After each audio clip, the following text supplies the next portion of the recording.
Greetings from the Cosmos Foundation.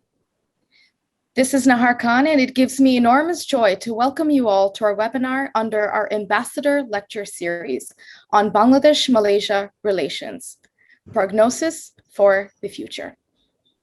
We are deeply grateful to Her Excellency Ms. Hasna Mohammed Hashim, High Commissioner of Malaysia to Bangladesh, for accepting our invitation to deliver the keynote today. I also bid a warm welcome to our distinguished panel of discussants. Mr. Farooq Subhan, former ambassador and distinguished fellow and board member of the Bangladesh Enterprise Institute. Ms. Yanita Mina, researcher, Foreign Policy and Security Studies Program at the Institute of Strategic and International Studies, Malaysia. Dr. Intyaza Ahmed, director at Center for Genocide Studies and Professor of International Relations at University of Dhaka.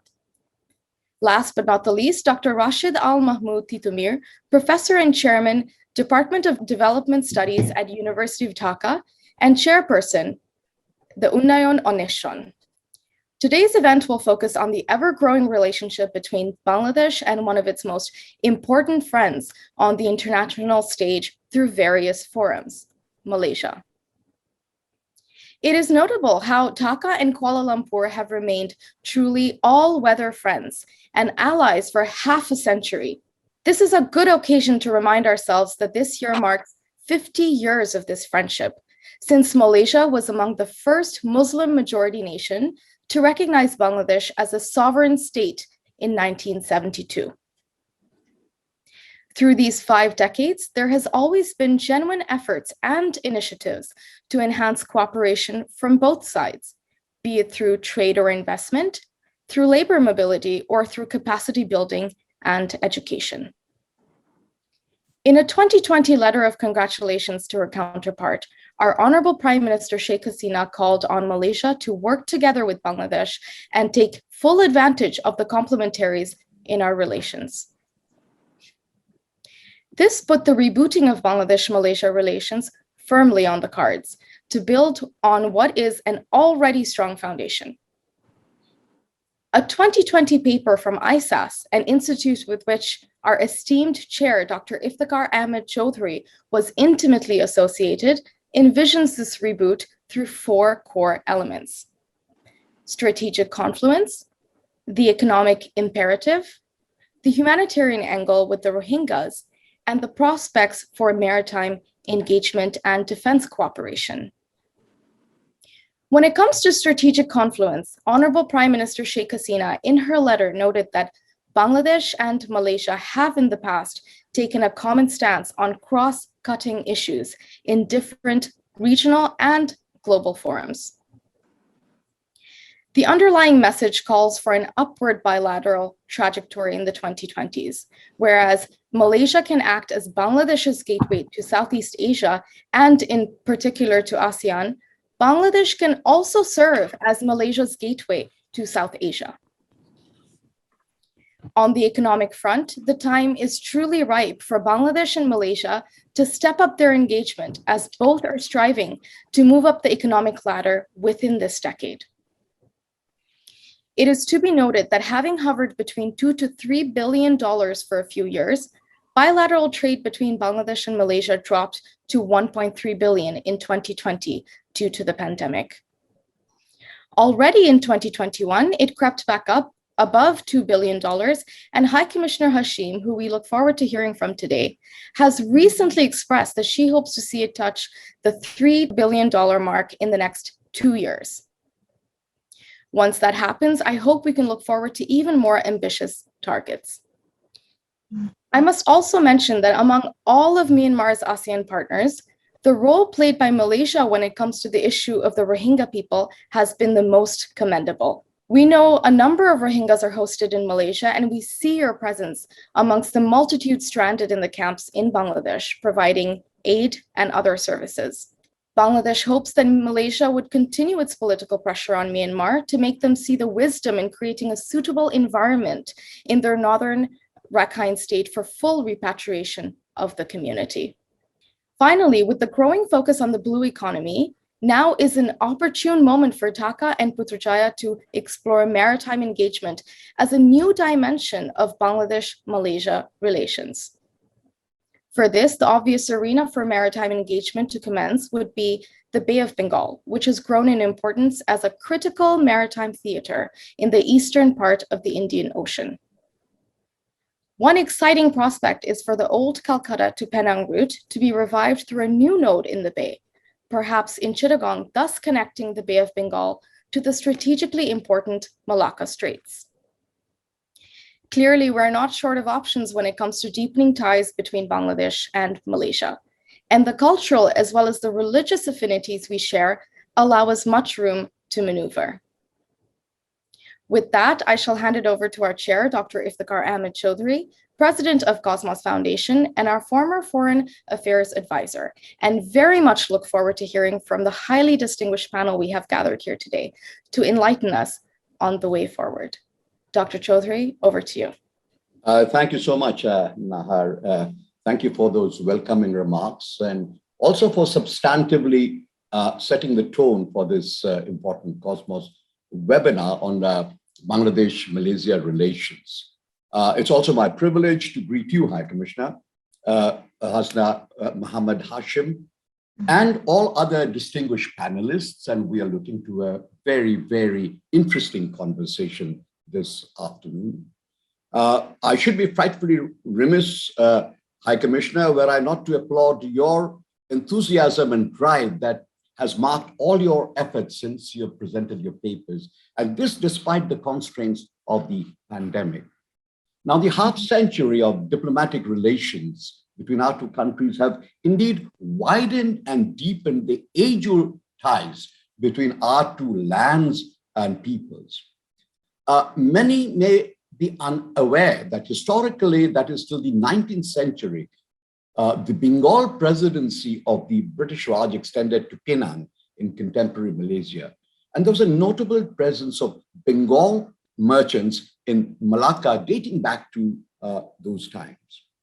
Be that as it may, in the last 5 decades, our bilateral relationship has grown by leaps and bounds.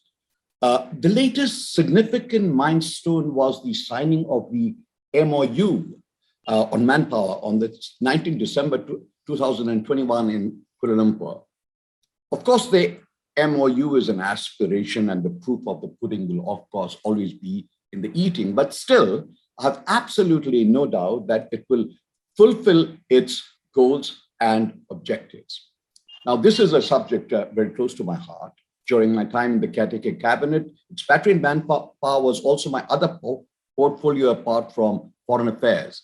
And in 2008, I was in Kuala Lumpur to clear some issues on the manpower front, which was happily done.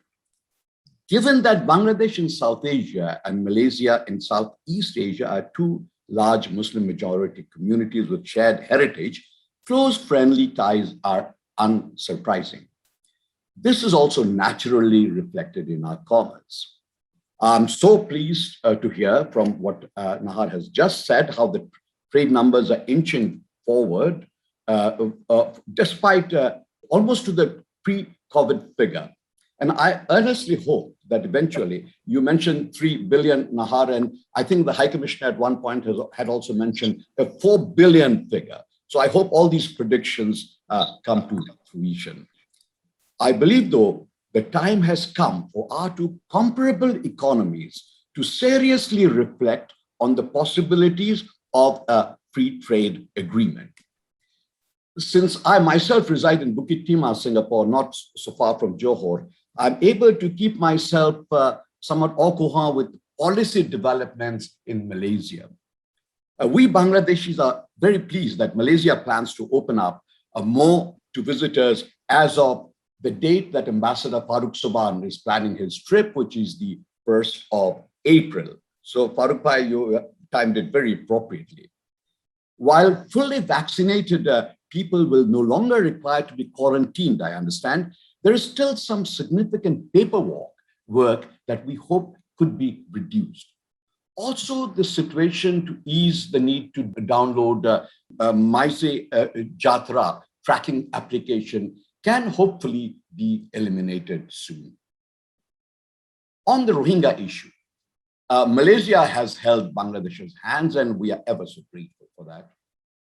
I would absolutely commend the United States administration for declaring what has happened to the Rohingya community as genocide. This would have huge legal and technical implications. Secretary of State Antony Blinken has declared unequivocally that those who are responsible for the appalling acts of atrocity will have to answer for them. We applaud the resolute stance. Myanmar has the, within quotes, responsibility to protect, in line with the UN resolutions, its own people, including the Rohingyas. However, I'm afraid that the United States and the West may have limited efficacy in going forward on this matter. In particular, with regard to this matter, and certainly Myanmar crisis in general. This would have to be largely the region's and ASEAN's job or responsibility.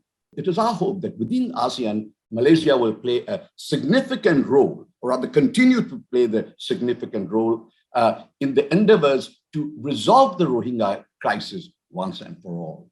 We look to Malaysia keeping the issue on sharp focus in all regional fora as well as ASEAN. I've extensively written on my progressive for post-Ukraine world. New circumstances will, of course, shape a new world order. We are heading inexorably towards a multipolar, in my reckoning, a tripolar world, for starters, with the United States, China, and Russia as protagonists. Middle powers like Bangladesh and Malaysia will need to work closely together to ensure the survival of a rule-based global community. This is particularly so in the aftermath of the double whammy that we have been hit with, which is the COVID and also the current crisis in Europe. I would now invite you, High Commissioner, to the microphone. But let me just say that the way we will proceed is High Commissioner will have the floor for 30 minutes. Thereafter, we have this distinguished panel of discussants. Each will speak for 10 minutes. My request to all would be to keep to the time limits. And following the discussants' observations, I'll give the floor back to the High Commissioner for any responses or reactions that she might have to the points raised by the discussants. So with those few words, High Commissioner, it is my privilege to invite you to the microphone. Dr. Intyaza Choudhary, President of Cosmos Foundations, Excellencies, ladies and gentlemen, selamat pagi, assalamualaikum, and good morning. First and foremost, allow me to extend my appreciation to Cosmos Foundation for the invitation extended to me to speak at this ambassadorial lecture. And it is indeed an honor for me to talk about Bangladesh-Malaysia relation, prognosis for the future. The intended outcome of this talk is a brief understanding of Malaysia's policies as the country progresses into a developed nation, and also its relation with Bangladesh. And after 64 years of independence and having several changes in the government political administration, Malaysia continues to pursue an independent, principled, and pragmatic foreign policy founded on the values of peace, humanity, justice, and equality. The overarching thrust of its foreign policy has to safeguard Malaysia's sovereignty and national interests, as well as to contribute meaningfully towards a just and equitable community of nations through the conduct of effective diplomacy. Excellencies, ladies and gentlemen, Malaysia is a multicultural, modern, and progressive country. It is a resilient nation making steady progress towards embodying a prosperous, inclusive, and sustainable vision. As laid out in the 12th Malaysia Plan, goals of growth and equality are on the list of top priorities for the next half-decade. With a unique history and accordingly a unique set of consideration and values, Malaysia's national identity is very much informed by not just its strengths and moderation and tolerance, but also its geography and natural environment. As a trading nation that is dependent on maritime routes, whose security and economic prosperity are irrevocably represent a critical function of the government. Foreign relations represent a critical functions of our government.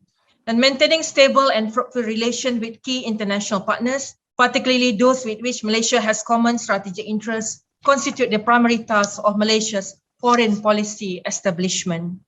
And as rightly mentioned before, since 1967, the establishment of ASEAN has also been the cornerstone of Malaysia's foreign policy, and the establishment of the ASEAN community in 2015 has significantly elevated Malaysia's approach and engagement at the regional level, concurrently strengthening both bilateral and multilateral aspects of Malaysia's engagement with the world will continue to be an important focus. The nation's well-being is founded on the strong and friendly relations with other countries and its commitment to the multilateral system. Under the present leadership of Prime Minister Honorable Datuk Sri Ismail Sabri Yaakob and Foreign Minister Honorable Datuk Sri Saifuddin Abdullah, Malaysia continues to promote a forward-looking and pragmatic foreign policy that facilitates trade, attracts foreign investment, as well as projects Malaysia as a stable and peaceful country. Malaysia is also an active member of the United Nations, and Malaysia is fully committed to multilateralism in advancing global peace, security, and prosperity. Malaysia's record in peacekeeping operations under the UN is a testimony of its dedication in carrying out the mandate of the international community in advancing global peace and security. At the UN and other international fora, Malaysia continues to actively participate in the deliberation and efforts towards finding solutions to various global issues. Malaysia has always believed in the principles of engagement and cooperation rather than isolationism and unilateral action. Excellencies, ladies and gentlemen, Malaysia believes that growth and success must be shared to those in need.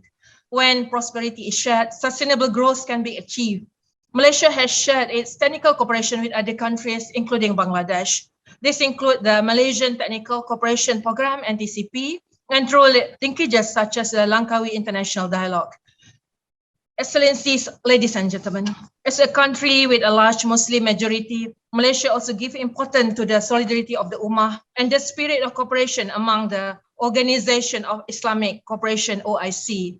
Malaysia, as a developing nation, also make it imperative for the country to engage actively, including through the NAM-LM movement, Commonwealth, G77, and also D8.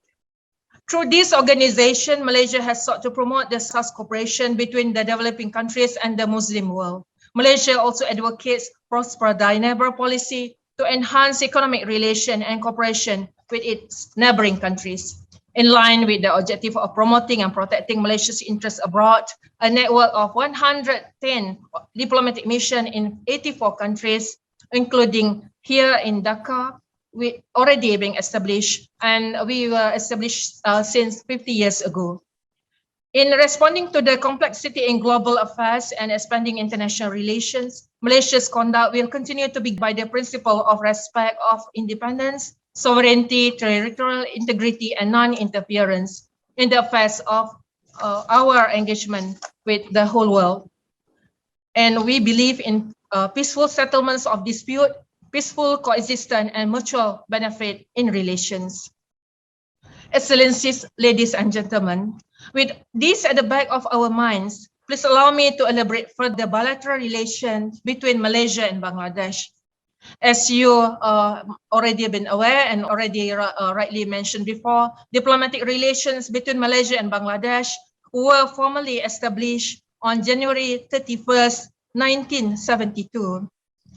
Indeed, Malaysia was among the first countries in the world that recognized Bangladesh as independent and sovereign nation back in 1971. Since then, Malaysia and Bangladesh have been enjoying warm and friendly relations, including in the areas of trade and investment, education, culture, tourism, as well as technical assistance. There have been many high-level visits between both countries since the establishment of our diplomatic relations, with the latest being the head of government's visit in 2015 by the then Malaysia's 6th Prime Minister.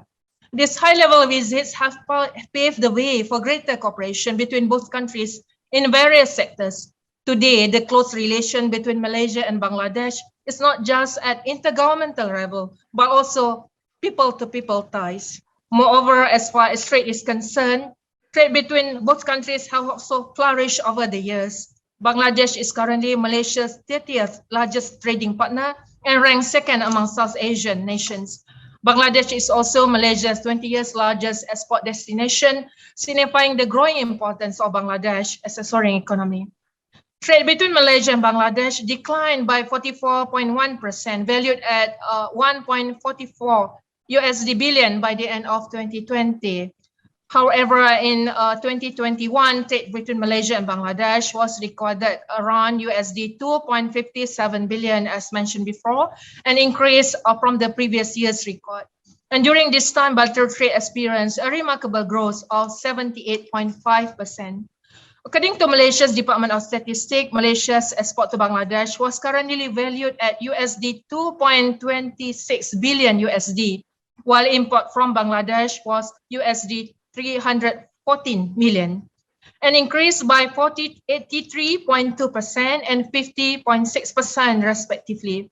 Ready-made garments, plastic articles, machineries, petroleum, and palm oil are the top trading goods between the two countries. In terms of investment, Malaysia continues to be one of the major investors in Bangladesh.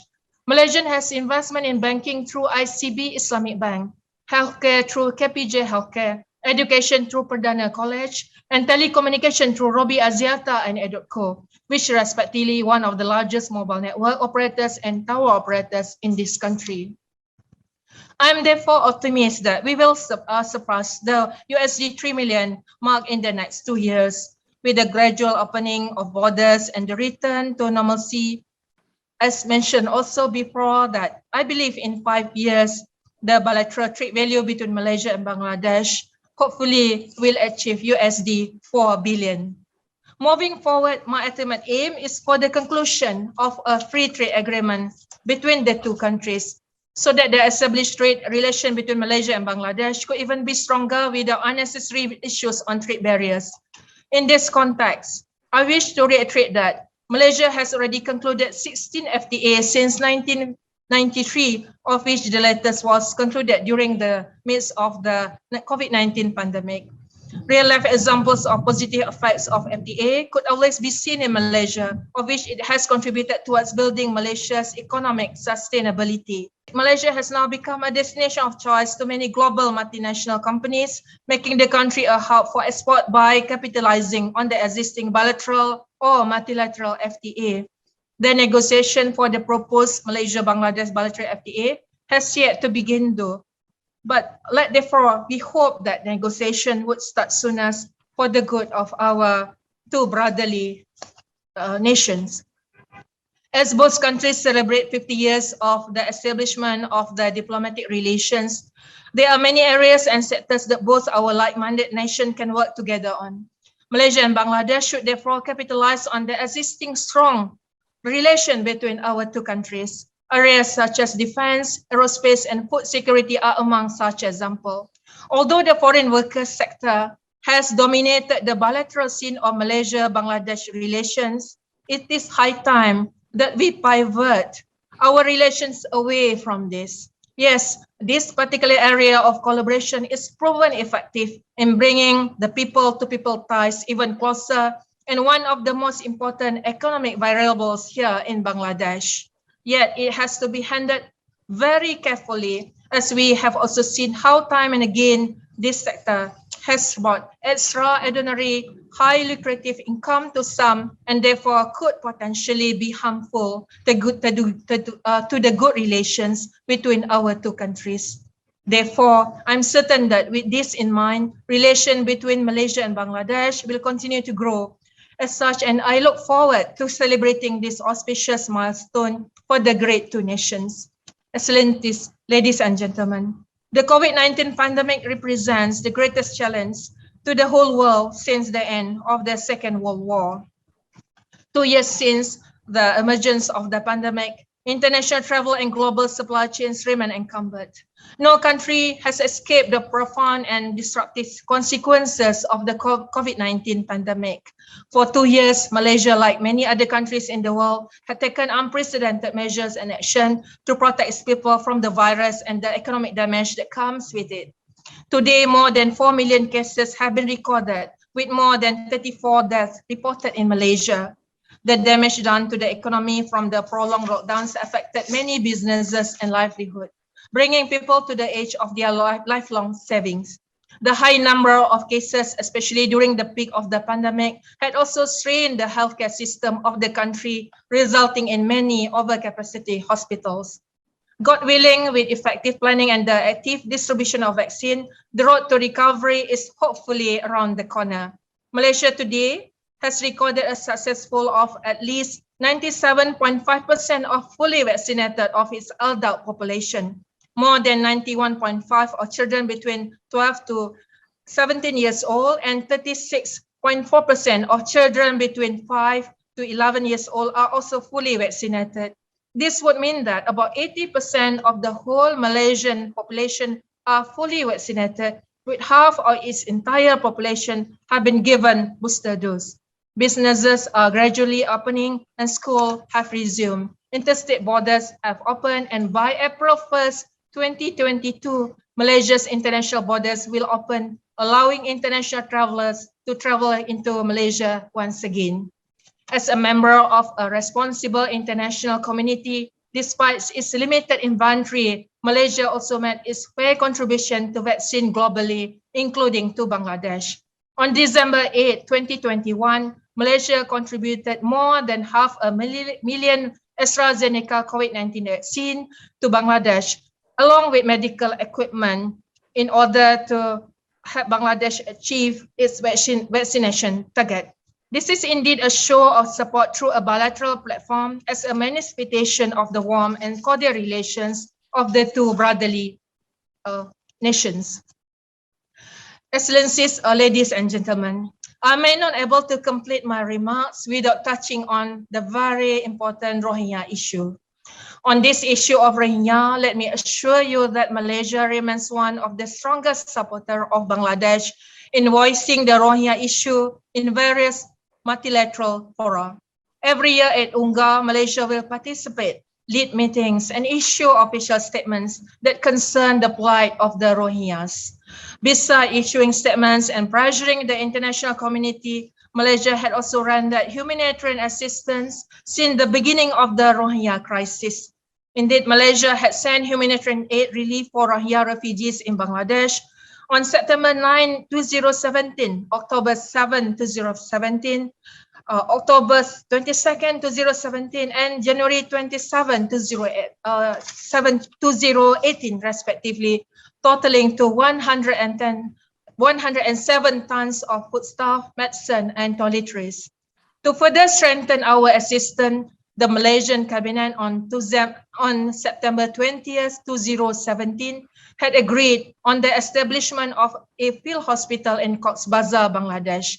The Malaysian field hospital has been fully operational since December 1st, 2017. Yes, it was Malaysia who first operated the field hospital in Cox's Bazar when the whole world was still hesitated to act. During its more than 3-year duration in Cox's Bazar, the Malaysian Field Hospital has gained recognition for its work from the international organizations, including the World Health Organization, NGOs, and also local community. As a result, several countries, including Saudi Arabia, United Arab Emirates, and Brunei, also made contribution to this particular hospital's operation. Following the COVID-19 pandemic in Bangladesh, the Malaysian Field Hospital temporarily ceased its operation on March 25, 2020. By then, the Malaysian Field Hospital already was managed by 55 Malaysian and 10 Bangladeshi staff, and they have treated around 108,000, more than 108,000 patients with an average of almost 300 cases a day. Malaysia subsequently taking this collaboration on humanitarian assistance for the Rohingyas to the next level by handing over the whole Malaysian field hospital complex and also the medical equipment level 1 equipment with an estimated value of more than USD 2 million to the government of Bangladesh on 14 March 2021 in a historic ceremony that I presided. It was formalized by the signing of a friendship plaque. This handing over, therefore, signifies Malaysia's continuous commitment and solidarity with Bangladesh in addressing the Rohingya crisis.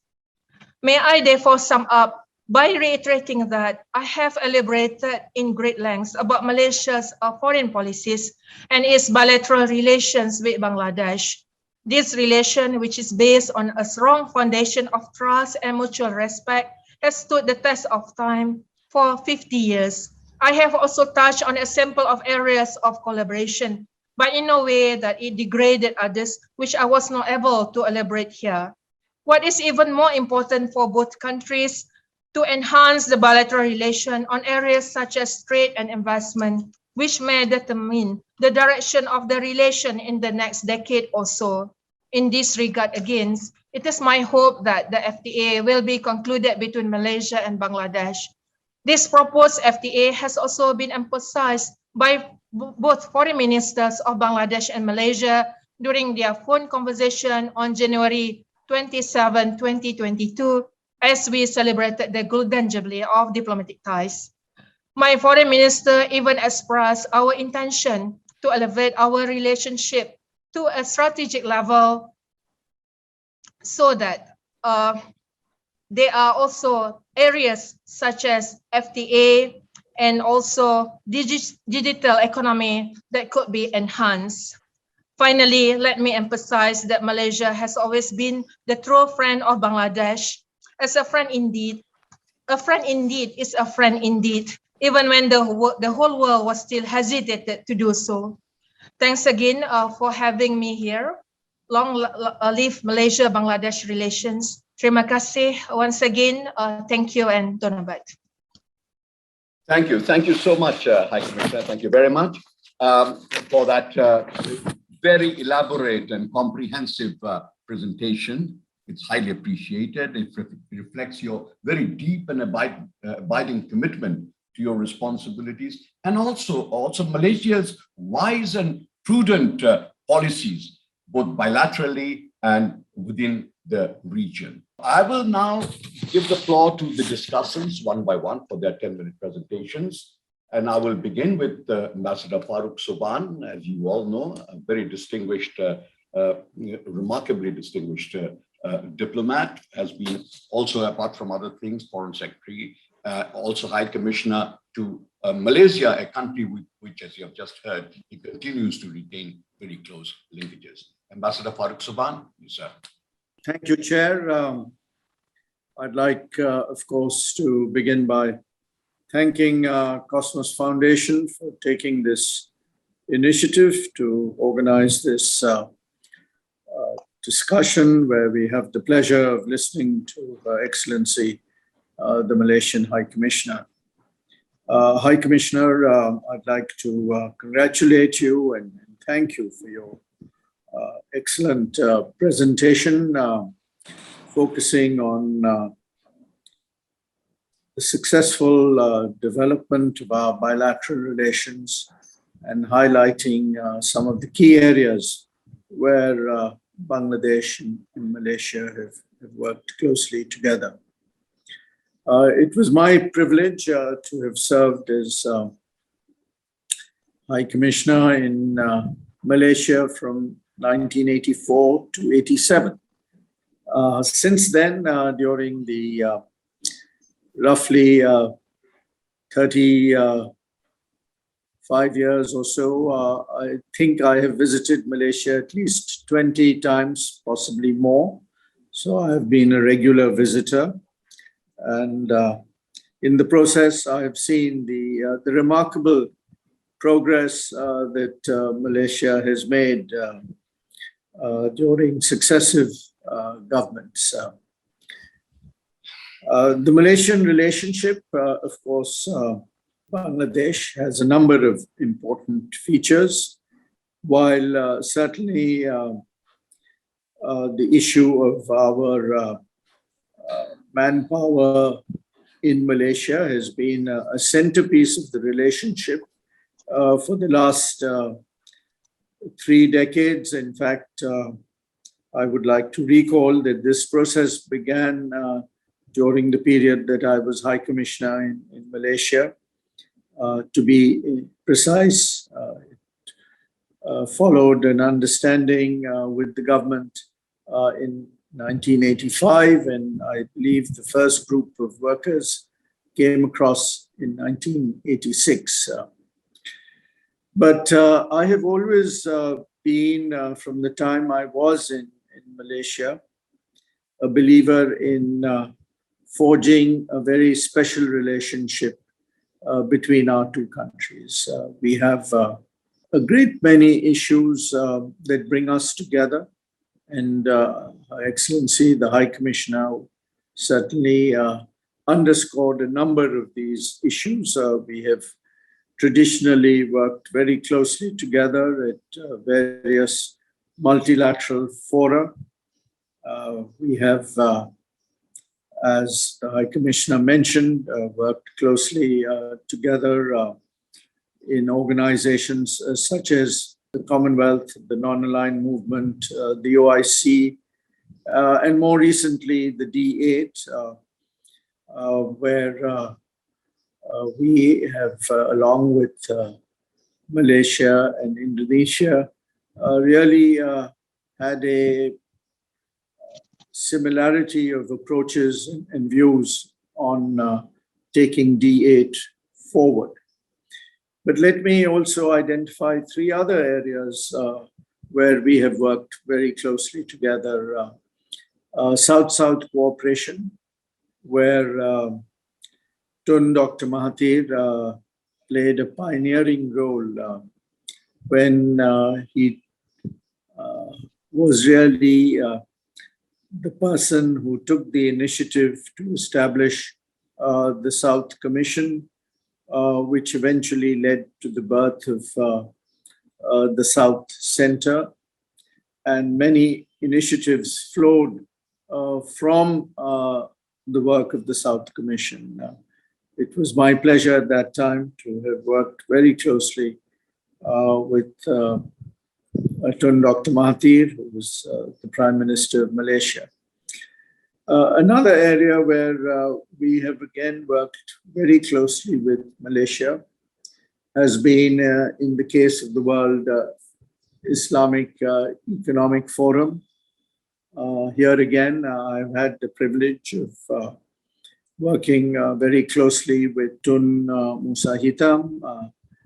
That has again been a key area of our collaboration, and Bangladesh has, from the very inception, taken a keen interest. I still recall participation and visit of our Prime Minister when Malaysia hosted the World Islamic Economic Forum in Kuala Lumpur in 2010. I was privileged to be present also on that occasion. We have also learned from Malaysia's very active diplomacy in Africa, where Malaysia has been one of the lead investors in as many as 14 African countries through its Smart Partnership initiative, which I would like to applaud. I still recall that one of the very important initiatives which was taken by Tun Dr. Mahathir as Prime Minister was in stressing to Malaysian investors that they should focus on building investments, Malaysian investments in Bangladesh. And I'm happy to see that thanks to the initiative of taken by Dr. Mahathir, Malaysian investments have moved forward. Perhaps more could be done in the coming months and years. But I would, apart from the major investment in telecommunications, Malaysia has also been an active investor in the power sector. I'd like to recall the investments made through a Malaysian company, PowerTech, in Meghna and Haripur, two of the major power plants in Bangladesh. We have also seen a lot of collaboration in the palm oil sector between our countries. There's also been collaboration in the automobile industry through collaboration in the assembly of proton sagas. And we believe that there are many such more opportunities.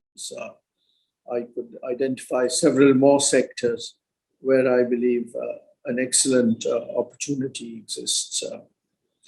I'd like to recall the recent visit of Her Excellency, the Malaysian Minister of Plantation Industries.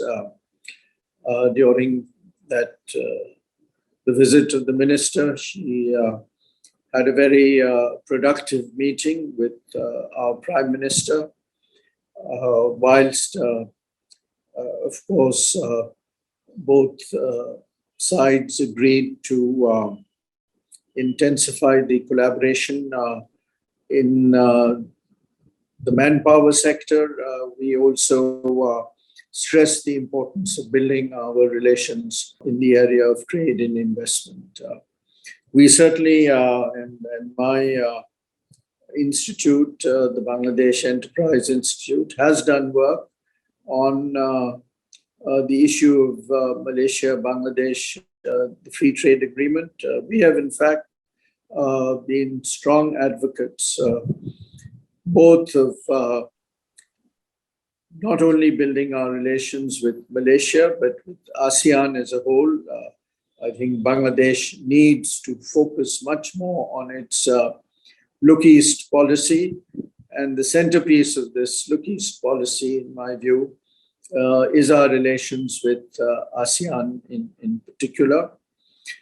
Within that context, I think Bangladesh not only should be looking at concluding free trade agreements with Malaysia and other ASEAN member states, but also preparing the ground for membership of RCEP, which we believe will play a major role in the coming years. I'd like to also stress that we have seen a regular exchange of high-level visits, and I would like to recall that among the high-level visits, which were of very great importance to Bangladesh, were the visits that were made at the highest level. We have had the pleasure of receiving Dr. Mahathir on more than one occasion in Bangladesh. And of course, our Prime Minister has been a regular visitor over the years to Malaysia. We hope these high-level visits will continue. I'd like to conclude with just 3 or 4 thoughts on how we may further expand and strengthen our relations. Of course, one very important requirement, in my view, is that we need to be obviously on the same page and working very closely together on the issue of our manpower exports.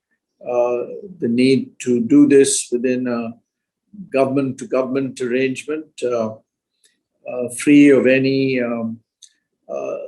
let's say, problems which we may have faced in the past. I think that's clearly an important requirement. I think the need for regular bilateral consultations between the foreign ministries of the two countries is extremely important. Her Excellency, the High Commissioner, made a reference to people-to-people contacts. I'm happy to say that until the COVID pandemic took place, Malaysia had become a very popular destination for tourism for Bangladeshis and also for medical tourism, whereas previously the premier destination used to be Bangkok and Singapore. I'm happy to say that Malaysia now too is seen as a very important destination for many Bangladeshis. I think Malaysia's second home program also attracted a lot of interest. My understanding is that there are many Bangladeshis who have now participated in this. People-to-people contacts, I think, are extremely important. We have also, I believe, several important areas of collaboration in the field of education. When I was in High Commissioner, there was a large number of Bangladeshi teachers in Malaysia, and correspondingly, there were a large number of Malaysian students in Bangladesh. Today, we have a large number of Bangladeshi students in Malaysia, and we hope we can see a further increase in the number of our students there. I think the technical cooperation under the Malaysian Technical Cooperation Program has been extremely important in the bilateral relationship. And we would also like to see a further expansion in the cultural exchanges that have taken place. I myself have been involved in a number of initiatives on the cultural front, and I see that as very important in the people-to-people relationship. To sum up, I would like to say that, in my view, Malaysia is, for me, certainly, and I hope for the government and for both our countries, one of the most important relationships that Bangladesh has today. I hope we can further build on the solid foundation that has already been laid over the last 50 years in our bilateral relationship, that we can expand and learn more from each other. I'm also very hopeful that we will see a continuation of the high-level visits. I'd like to conclude by thanking Malaysia for its strong support on the Rohingya issue, which we value greatly, both bilaterally and within the framework of ASEAN. Malaysia has been a very strong supporter, which counts for a great deal for Bangladesh. I'd also like to say that we look forward to working again, continue to work very closely with Malaysia in the multilateral fora. And finally, I'd like to wish Malaysia continuing success in the years ahead. Thank you.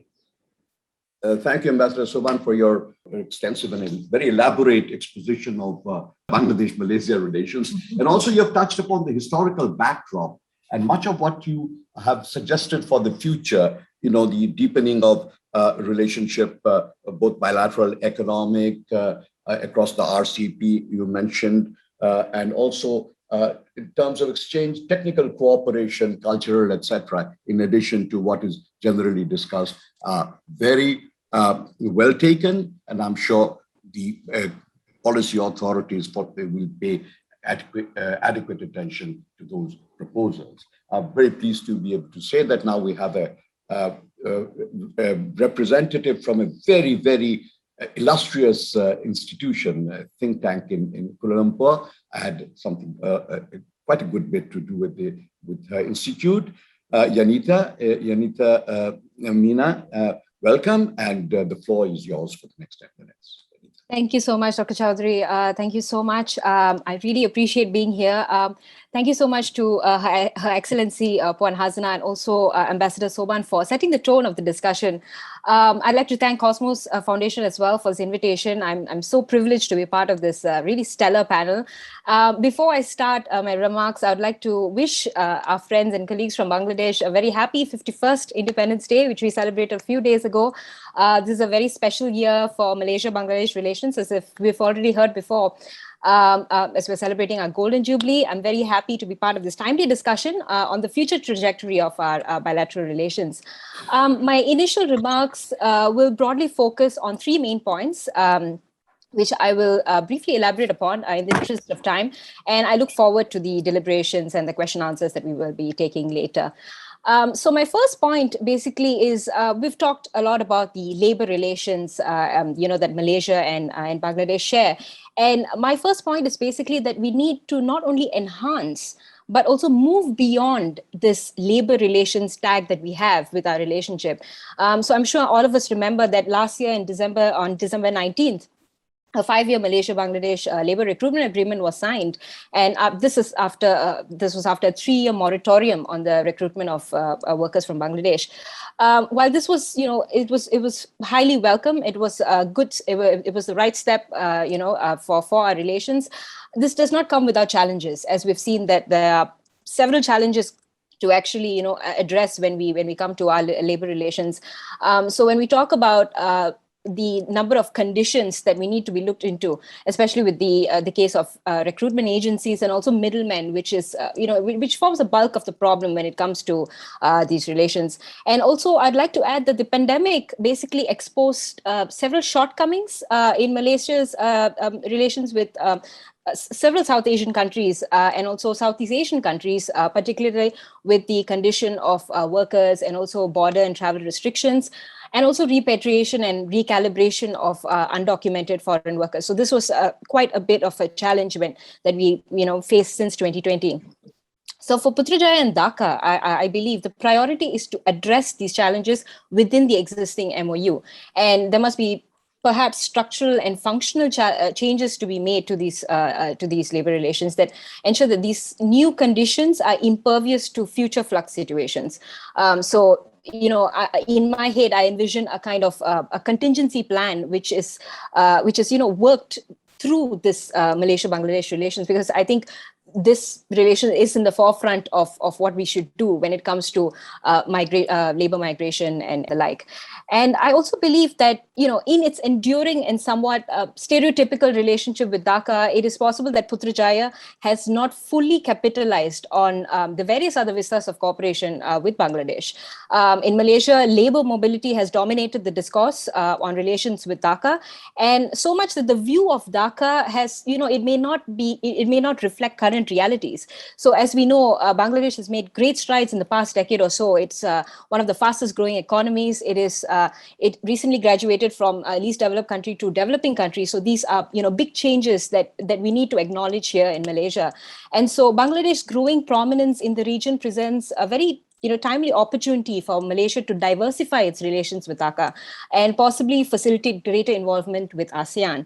Which brings me to my next point, we've talked a lot about the Rohingya crisis, which is a current crisis, and it is, which comes with a lot of challenges. And this exacerbated more, especially after the takeover of the Tatmadaw back in February. I'm sure we all remember. So the Putrajaya-Dhaka relationship could be ASEAN's answer to the Rohingya crisis. And while this is not operationalized as of yet, I believe that it is the way to go and the next step, basically, when we want to talk about Myanmar and also the Rohingya crisis as well. So Malaysia and Bangladesh shared challenges vis-a-vis the Rohingya crisis crisis demands that Putrajaya and Dhaka develop a more structured and holistic roadmap to manage the refugee issue and thereby be better equipped to garner international recognition in the long run. So Malaysia's position as an ASEAN member state and also Bangladesh being the most prominent Rohingya host country will further legitimize such a partnership in the eyes of the international community, I believe. And this could, in my opinion, be facilitated either through Dhaka's membership in the ARF, the ASEAN Regional Forum, or even through new efforts at making Dhaka a more prominent partner for ASEAN. So early this year, Bangladesh has already indicated that it wants to be ASEAN sectoral dialogue partner, which is obviously the obvious next step in this current scenario. And also making it clear that policymakers in Dhaka recognize the value at enhanced relations with ASEAN. And what's important in my head is that Putrajaya's endorsement of Dhaka as an important partner to ASEAN could create traction for, a sort of minilateral arrangement with key stakeholders in ASEAN, along with ASEAN dialogue partners and also Bangladesh to address specific challenges that have to do with repatriation of Rohingya refugees, which obviously we know stalled back, after the Tatmadaw took over, and also extend humanitarian support, things that Bangladesh and Malaysia are known for in this current situation.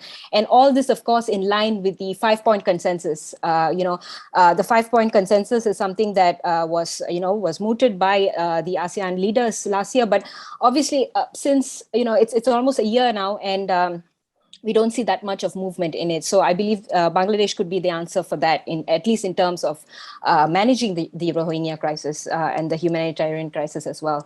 So when we talk about the relationship of Malaysia and Bangladesh, we obviously talk about their membership in common multilateral frameworks. This is, of course, we've already mentioned the D8 and also the OIC. And so with like-minded countries and principles, objectives, and challenges that align with each other, as we've seen, I believe that Malaysia and Bangladesh should capitalize on the inherent synergy and have a more prominent voice within multilateral frameworks such as the D8 and OIC. So I'm sure, recent geopolitical events, such as I'm sure all of us, it's still fresh in our minds. The Taliban takeover of Afghanistan shows how similar Putrajaya and Dhaka's approach is to the situation, especially in aspects of how her humanitarian aid is pivotal right now to at least manage the situation. And it is important that this partnership features prominently as the voice of the OIC ESA, or the OIC East and South Asian countries, among these countries, of course. Especially with the pragmatism, moderation, and commitment to an independent foreign policy that Putrajaya and Dhaka are, of course, known for, as we've seen. And so I believe that both our countries are actually strategically placed as to have a more prominent voice within these multilateral frameworks as well. And not only that, play a more leadership position even within the D8, I believe. So as we mark 50 years of Malaysia-Bangladesh relations, I believe that it is absolutely imperative that both countries internalize this importance of diversifying ties and not just stick to older narratives on what defines our relationship. I think we definitely can move beyond that and really work towards lasting steps to actually try and solve these shared challenges that we have and find new approaches to these challenges as well through this relationship. And I especially reiterate this partnership specifically to ASEAN and the ongoing Rohingya crisis. Before I end my remarks there, I'm actually reminded of the father of the nation of Bangladesh, Bangabandhu Sheikh Mujibur Rahman, and his vision on actually how independent foreign policy is very important. And I especially love his moniker, which says, friend of Bengal. So I'd like to reiterate here that Malaysia remains a friend of Bengal no matter what. And I believe the next 50 years should be a testament to this. Thank you very much for the opportunity. Thank you, Yanita, very well spoken. The 3 points that you make are very well taken as well. With regard to the need, and that's your thesis, the need to diversify the relationship, go beyond the old narratives. Of course, work on them, enhance labor relations, for instance, but also work to spread across a broader spectrum.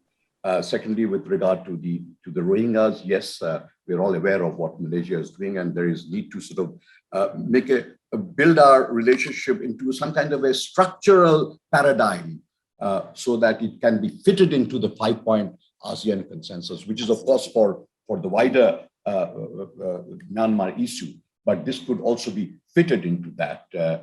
That was the idea of Malaysia playing such a role as fitting these into talking points of, say, the special envoy, like the foreign minister of Cambodia, who's just concluded a visit to Myanmar. And thirdly, of course, working within the multilateral fora, very important nowadays, because all multilateralism of smaller memberships within the global community is being challenged by superior powers in the field.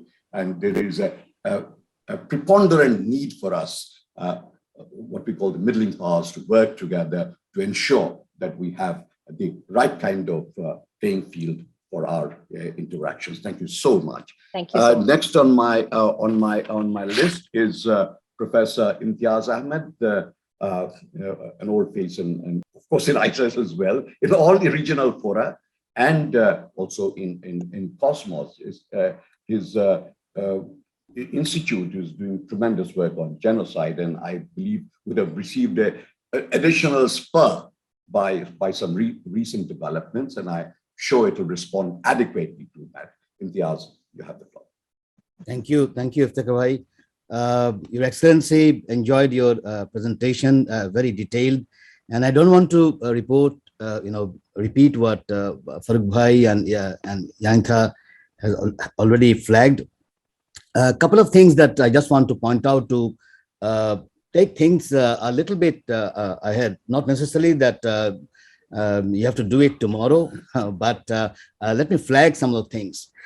Since we have been talking on the Rohingya, and since we know that there are Rohingyas in Malaysia as well as in Bangladesh, my research tells me altogether there are 19 countries where we have Rohingya diaspora. I think it's high time that this Rohingya diaspora be brought into a collective kind of a entity, and Malaysia can really work on this. It's a civil entity. When we talk about Rohingyas, there is no civil entity. Time and again we talk. Moment the Rohingya comes, immediately the word Arsa comes, and then things go in a different direction. It is high time that they should have a civil entity, and they should actually go around the world to claim their case. Bangladesh, Malaysia, we can help, but unless the Rohingyas themselves, they don't do it, it's not going to take the issues far away. And Myanmar military would always have different issues. And of course, Malaysia would have its own interests, Bangladesh would have its own interests. So I think here Malaysia can play a role. And there's a good number of Rohingya scholars and individuals in Malaysia. I know them, some of them, but there are also spread around. So a civil entity of the Rohingyas could be something if Malaysia, I guess, takes it up. I believe Bangladesh should also be very happy to join on a program where the Rohingyas would benefit ultimately. Number two, on the Rohingya issue, now that the sanction diplomacy has come back, the West was a little bit allergic on the sanction diplomacy. They were telling us all through, I remember in series of meetings, telling me, no, Prof, sanction doesn't work. But now the sanctions have come back for whatever reasons, and we can blame Ukraine or Putin for that, but the sanctions have come back. And so I think it's time again that we look into the sanction diplomacy and see where we can make a difference. Yes, the United States has flagged this idea that that a genocide has taken place in Myanmar. But the point here is how far the United States would go. That still remains a question. But I think we should not wait for the United States. Some of the countries, because there's quite credible evidence that this time there has been some genocide. Even if you take the provisional judgment at the ICJ, it's quite clear something has gone wrong with its crime against humanity or genocide. So we don't have to wait for the final verdict to come. I think in between now and the final verdict, if we can start working, maybe we can make difference to the lives of the Rohingyas. The second point that I want to flag, and you've rightly pointed out that pandemic is a critical one. And I have always wondered that why do we wait for vaccines to come from some other countries? Why can't Bangladesh, Malaysia together, why can't we produce vaccine? Or why can't we start working on it? Why 2 or 3 countries can't join together and make vaccines? Why do we have to wait for a particular country or a particular company to do that? It's not rocket science anymore. Once you have it first time, it's a rocket science. But the second time, third time, it's not a rocket science. Now, several countries have already made vaccine. Waiting for vaccines to come and spending all the money, because this is not going to go away. Virus will mutate. Yes, maybe COVID-19, but then there will be a COVID-20 or COVID-21. There will be, virus mutate. That's normal, and it has nothing to do with one particular area. That's doesn't make any sense. Any little knowledge of science would tell you that doesn't make any sense. Virus would mutate in different places. Back in 1900, or back when we had the Spanish flu, there was no civil aviation, but the Spanish flu were everywhere. Even Australia had Spanish flu. So it's not like it went by ship. So the virus would mutate in many places. As humans would mutate, we take millions of years to mutate. We had tails, don't forget, at one point of time, but that tail is not there. I would love to have the tail actually, but somehow it got mutated and got lost. But the point here is millions of years it takes for humans to mutate, but virus mutates very fast. So I think that if we have to take a lesson from the pandemic is how countries can cooperate, not how countries can, become singular and end up with vaccine nationalism. Because vaccine nationalism is not going to help you in the next pandemic at all. You can make some money out of it, but it doesn't make sense when thousands of people get killed. I guess the United States would be a good example. The number of people that got killed in the United States, they could have actually made a difference if they had some attention to what public health measures, what public health is all about, and not make into a kind of politics and not end up with insular politics or politics of singularity. So this is the other area I think Malaysia and Bangladesh can start thinking about how they can collaborate in the vaccine production and in the pharmaceutical area in a much deeper way, so that in the future, whenever something happens, the two countries, particularly the scholars of two countries, the scientists of two countries can get together. So there should be an institutional framework made already. And I'll come with this idea and let me float it again. And this is my third point, is, you can focus on trade and business, but that will not take you very far. It doesn't, unless the mindset changes. And this is where the education comes. The education has an important role to play. I'm involved with one of the private universities of Malaysia. I'm a visiting professor of Taylor's University. And we work very closely on many things. And my experience tells me that there's so much to do actually between these two countries on different areas, so that we have a far productive mindset on different areas, from science, from business, from culture, from performance arts, and I can go on and on. So to do that, and keeping the pandemic in mind, I think it's high time that we float something called Bangladesh-Malaysia Foundation. We have something like India-Bangladesh Foundation. I'm sure Ambassador Farid Sowan and Ambassador Choudhary are aware of that. It has done some good work. I think if we can have something like Bangladesh-Malaysia Foundation, and it can be, public-private partnership also. We can invite some private entrepreneurs as well in that foundation. And from that foundation, we can start introducing fellowship of different, juniors fellowship, senior fellowship, short-term fellowship, long-term fellowship on different issues, on issues of science, on issues of management, on business, even helping the workers, how to protect how to go about all those things. That I think is important. And this brings me to the point of investing on the youth. If we start investing on the youth from now, believe it or not, 10, 20 years from now, those youth would make a difference. Myself, I've come up with, way back in, interacting with South Asians on different fellowship programs. And some of my friends are in absolutely in extraordinary, in important places. So I don't read newspaper, actually. I just call them up, whether it's China or in India or in Pakistan. I never read newspaper or media information, because media has its own politics.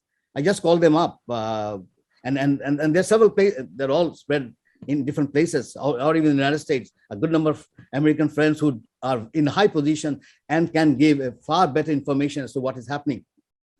So I think that critical mass can be established if we have a foundation of a kind and promote it in a way in different areas. We can make a difference.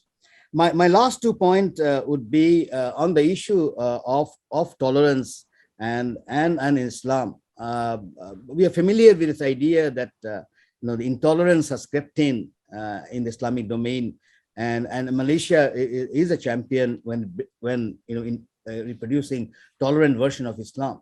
I think it's important for a serious research agenda, both Malaysia and Bangladesh, and of course one can bring other countries as well, to create a pedagogy of tolerance, let's put it that way, to share knowledge on Islam, which would make a difference and not get sucked into the rigid version that we have. And it is not only Islam, you have that same thing in Hinduism and Buddhism and Christianity, all ended up what I say is singularity, or politics of singularity, all the religions. Malaysia and Bangladesh can actually play an important role. My center works very, with Indonesian Habibie Center on this issue of how we can create kind of a tolerant pedagogy. I think it's important that Malaysia can come in, and if the High Commissioner takes a step, it becomes easy for many other universities and scholars to get into that. And the final point from there is the issue of violent extremism. We can't be complacent on the current situation. Yes, relatively, I would say we are better placed, but one case can make things go down. We have seen what has happened in New Zealand, for example. Nobody thought that New Zealand would get hit, but one person made quite a difference to what New Zealand is all about. Same thing happened after 10 years in Sri Lanka. Sri Lanka, 10 years was fine, and then one bang, and there you go. I think on the issue of violent extremism also, and if you can build the tolerance, the critical mass that I'm referring to, I believe Malaysia and Bangladesh can make a difference to many other countries in the world, because all are suffering in one way or other from these issues. So my hope lies with the civilizational linkages that Malaysia and Bengal had, or South Asia had. These are old civilizations, and they have been part of very old civilizations. I remember one particular webinar that we did with Taylor's University on the civilizational linkages, and I myself was amazed. Scholars from Malaysia speaking on the civilization linkages, and also scholars from South Asia. It was such vibrant on different issues and how things got connected. But somehow, during the colonial times, a lot of things got distorted and also got erased. So it's time to work on those things so we can reestablish the linkages in different areas. I'll stop there. Thank you very much. Oh, thank you, Imtiaz. Thank you very much. Very good points. The one with regard to the formation of a collective entity, as you say, of the Rohingyas. You are probably thinking in terms of some kind of a CSO, civil society organization. Yes, that would be very appropriate. In fact, the resistance in Malaysia, in Myanmar has already an entity of its own, but that's really government. One didn't go that far, but to set up a CSO, this could be done by directly connecting bilaterally with the Rohingyas.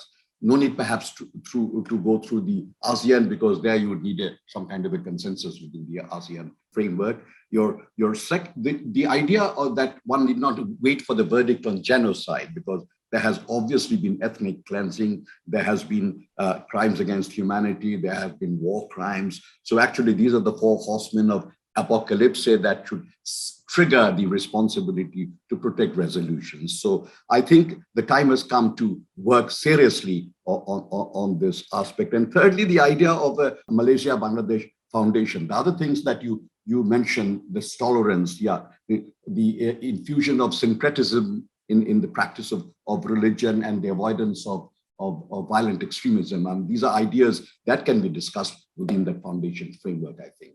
So very good. Thank you very much. Next, I would turn to Professor Titumir.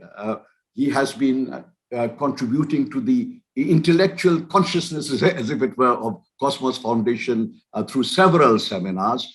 We have looked to him to ideas and we have not been disappointed. So we do that once again. Titumir, the floor is yours as the final, but the least speaker. Thank you. Thank you, Ambassador Choudhary. Thank you, Cosmos Foundation, for inviting me to say a few words. As we all know, being the last speaker, I learned more, and I have to speak less, as the most issues were covered. Through the High Commissioner, let us felicitate the people of Malaysia, as this year marks the Golden Jubilee celebration of Malaysia-Bangladesh relations. I couldn't agree more with fellow panelists, underscoring that Malaysia can play an instrumental role to help solve Rohingya crisis. And rightly, Malaysia is the largest market for Bangladeshi workers in Southeast Asia, and the signing of the MOU last year was a relief after months of preparations and consultations, ending the moratorium on the recruitment imposed back in September 2018. Yet, as has been said, many pressing issues remain unanswered. However, we all seek transparent, fair, and safe migration that complies with the provisions of the International Labour Organization. It is nevertheless important that we move towards a forward-looking journey, which has to be built on beyond labor and Rohingya to that of a strategic partnership. In this connection, I'll make some observation.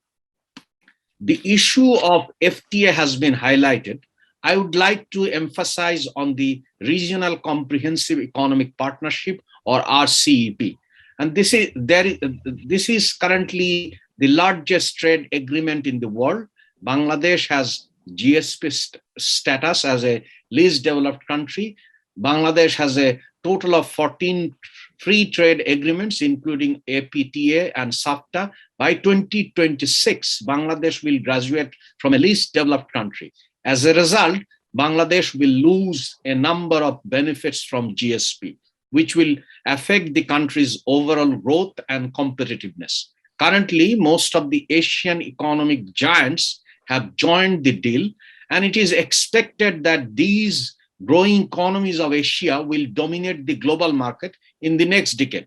Therefore, joining a trade agreement like RCEP will be very fruitful for Bangladesh. Malaysia can play a pivotal role beside Bangladesh's further engagement with ASEAN in ARF, the dialogue partnership. What would be more important is both countries be key pivots in OIC D8 through pursuing independent policy. Malaysia continues to be the largest Islamic banking, sukuk, and takaful market in ASEAN. There are vast opportunities and potential areas of collaboration and innovation in Islamic financial services, such as Sukuk, International Islamic Liquidity Management. Besides innovation, there could be joint research collaboration relating to risk management. Malaysia and Bangladesh being maritime countries, as has been underscored, yet maritime engagement has been limited. What is needed is to cooperate to have a peaceful Bay of Bengal, given the growing tension in the Indo-Pacific region. So reestablishing the Himalayan South Asian connectivity has to be emphasized. Malaysia could also think of being a member of the BIMSTEC, Bay of Bengal Initiative for Multi-Sectoral Technical and Economic Cooperation. Now I would have my last point. Bangladesh and Malaysia both are striving to become middle income to higher income countries. Earlier, Malaysia has demonstrated successful fiscal and monetary policies. For example, by early 1998, it was clear that during the Asian financial crisis, the pro-cyclical IMF macroeconomic policies were not working. The National Economic Recovery Plan was seen as an alternative to orthodox IMF policies. It successfully stabilized the local currency, restored market confidence, maintained financial market stability, restructured corporate debt, recapitalized and restructured the banking sector, and thus revitalized the economy. Now, the country is plagued by what is known as middle income trap. A sustainable solution warrants delving into the root of the crisis. The formation of post-colonial independent states, the punctured institutions, and the contingent political competition for primitive capital accumulation. These have largely been ignored, and the formation of a citizen state has been held back with frequent conflicts. The compulsion of citizenship and the state building warrants to build institutions for citizens, as in both countries, the clientelism molded into a more authoritarian system of exchange where the political settlement comprised of individuals and groups that yielded benefits of affiliation with ruling party, concentrating the power in the hands of the few. So equally worrying is the current political sphere, which is rigged with a trending fallacious debate about a trade-off between democracy and development, whereas every country in history has nurtured their own unique political processes. The ability for rapid transformability and sustainability lies in the need of inclusive, equalizing policies that expedite the goals. Should I borrow from our Proclamation of Independence in 1971, which says of equality, human dignity, and social justice. This is what I had to say. Thank you for the floor. Thank you, Titimur. Excellent, as usual. The point that you make about also taking the multilateral grouping route along with the FTA. I mean, the emphasis on the RCEP, your idea that there could be cooperation on Islamic financial systems. And you have touched upon a very critical subject, which is the avoidance of the middle income trap. I mean, this is something that is obviously something that would be bedeviling our economy when we after we have graduated. There is much to learn from Malaysia and also from other ASEAN countries in this respect. Ultimately, if we are looking to a unique political process of inclusion, as you have concluded by saying, and which we aim to do, I'm sure our relationship with Malaysia will assist us in our journey along and towards that goal. So thank you very much, Intyaza. Very well done. I will now, High Commissioner, as I had said earlier, you have heard all the interventions of the discussants. It is possible that you might have some additional points to make yourself or react to some of the points that have been made by our panel. So for the next few minutes, 5 to 7 minutes, High Commissioner, the floor is yours. Yeah, thank you, Dr. Choudhary. I wish to respond to some of the points raised, which I truly appreciate and I truly grateful to be able to learn to the thoughts and issues raised by the panelists.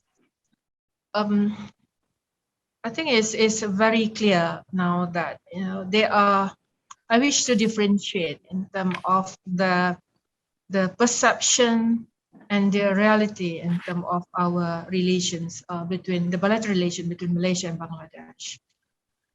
The perceptions, I think, is very much heavily depends on the human resource issues. I think that is the perception of the public, both in Malaysia and also in Bangladesh, which is very important. I acknowledge, recognize the importance of these human resources, both not only to Bangladesh but also to the Malaysian government, to the Malaysian people, not only the Malaysian government. But having said that, the foundation of our relations between Malaysia and Bangladesh, again, is based on respect and mutual trust. And human resource is just one of the areas of collaborations. And I fully agreed that our relations is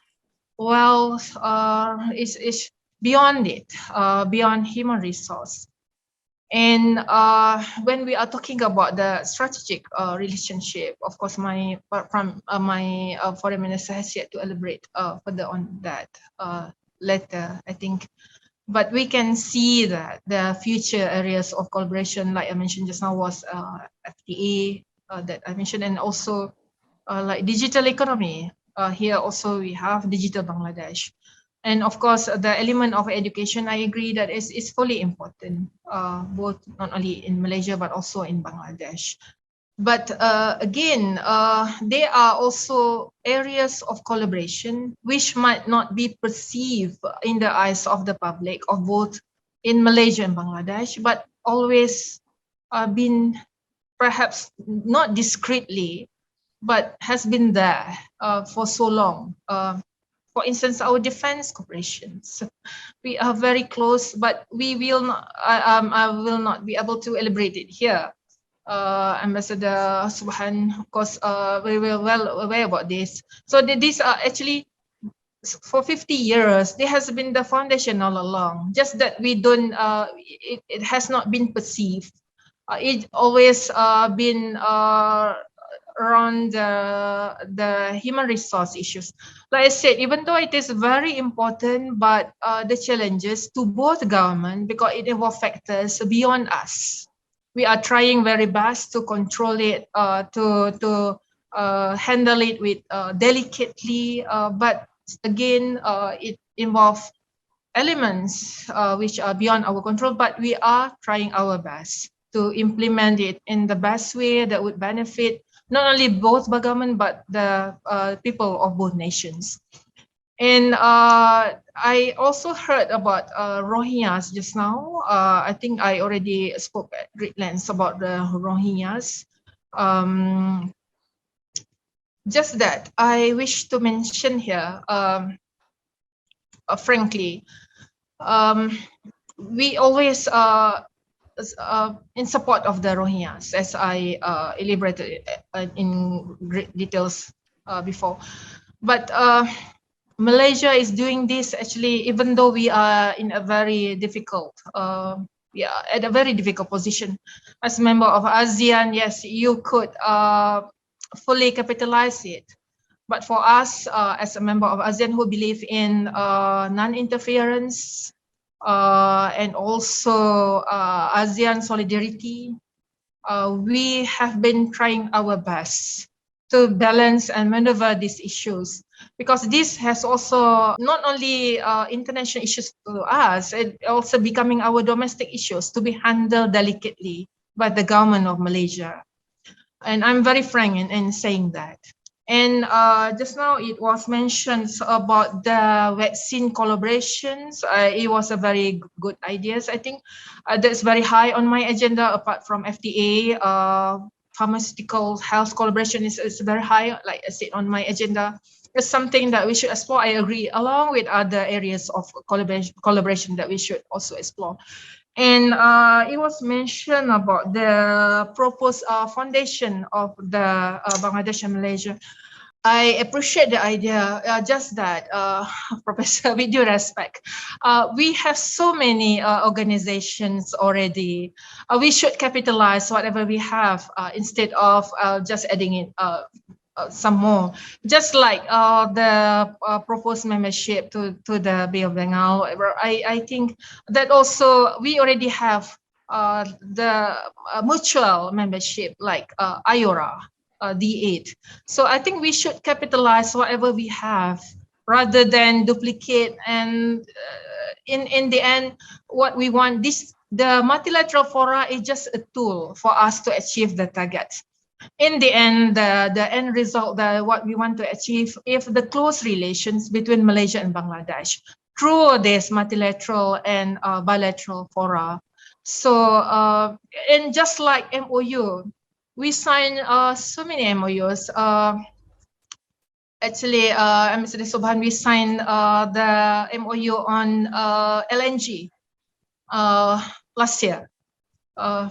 So I am really looking forward for the implementation of that MOU, for instance. So MOU is important, but in the end, we want the actual result, the implementation of this. And again, like I said, these are all the tools, all the platforms. But in the end, what we want is sustainable relations between Malaysia and Bangladesh for the next decade. Thank you. Thank you very much. Yes, indeed, sustainable relationship with Bangladesh, between Bangladesh and Malaysia over the next decade remains very much our goal. We have covered a huge lot of subjects in this discussion, which has been a very, very rich discussion. I shan't even attempt to summarize the points made, but certain key features have naturally stood out, and it's probably apt that I mention some of these, though we have recorded everything that has been said, and eventually we will produce some kind of an outcome of these deliberations. Labor issues, of course, yes, the MOU that was signed in 2021, that would need to be implemented. Secondly, of course, the FTA. I mean, we have to do some serious thinking with regard to FTA, which is a hugely technical subject, of course. There are many issues involved with FTA, which covers a very wide spectrum of activities. The fact that we are graduating from the LDCs places us in a very important position, as Titumir had also mentioned about the need to avoid this middle income trap, etc. So we have to look to all these fine points when we discuss bilateral economic relationship. On the question of the Rohingyas, yes, of course, thank you very much for all the support, High Commissioner. We do understand, and that is what I was referring to, the intricacies of working within the framework of ASEAN, at the same time having a slightly varied bilateral position on a particular issue, and that would require some tightrope walking on your part, but you are doing a very good job at it.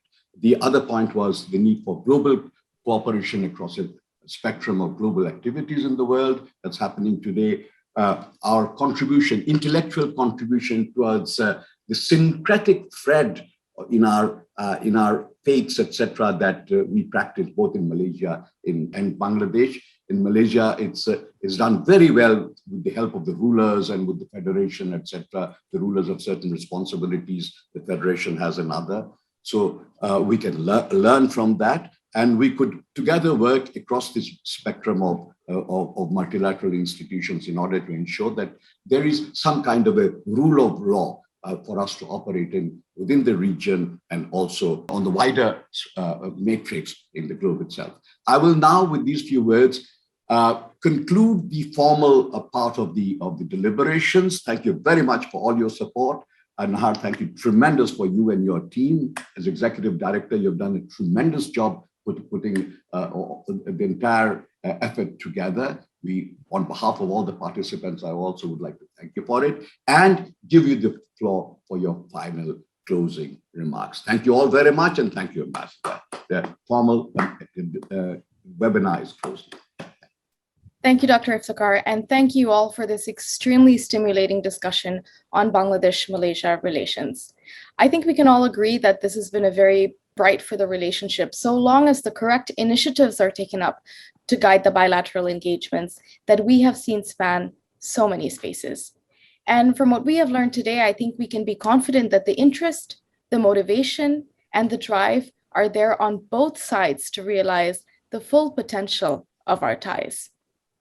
On behalf of the Cosmos Foundation, I would like to express our profound appreciation to High Commissioner Hasna Muhammad Hashim for her brilliant participation. Our distinguished panel of discussants are also owed a special thanks for sharing their thoughts with us, which has been a key factor in the Roundtable's success today. Last but not least, praise is also due to our chair, Dr. Choudhary's skillful stewardship of the proceedings. In conclusion, may we join our hands in applauding this very successful event today. Wishing you all good health and all the best. There is another person who merits a mention who does not appear on the screen today, but he has always been in the background, and he has given us tremendous support from within and from without, and that is the chairman of the Cosmos Group, Inayatullah Khan, who is presently traveling, but he's with us in spirit. And I also believe he has listened into much of what we have said. Thank you so much, Inayat. Thank you for your support. Thank you, everyone. Thank you, High Commissioner. Pleasure meeting you, even though it's virtually. I hope we will have a chance to meet in person. Thank you, Chair, and thank you to the Cosmos Foundation, represented here by Ms. Khan and my fellow panelists. Best wishes to all of you. Thank you. Thank you, everyone. Thank you. Thank you very much. Thank Bye, you. everyone. Thank you so much. Bye.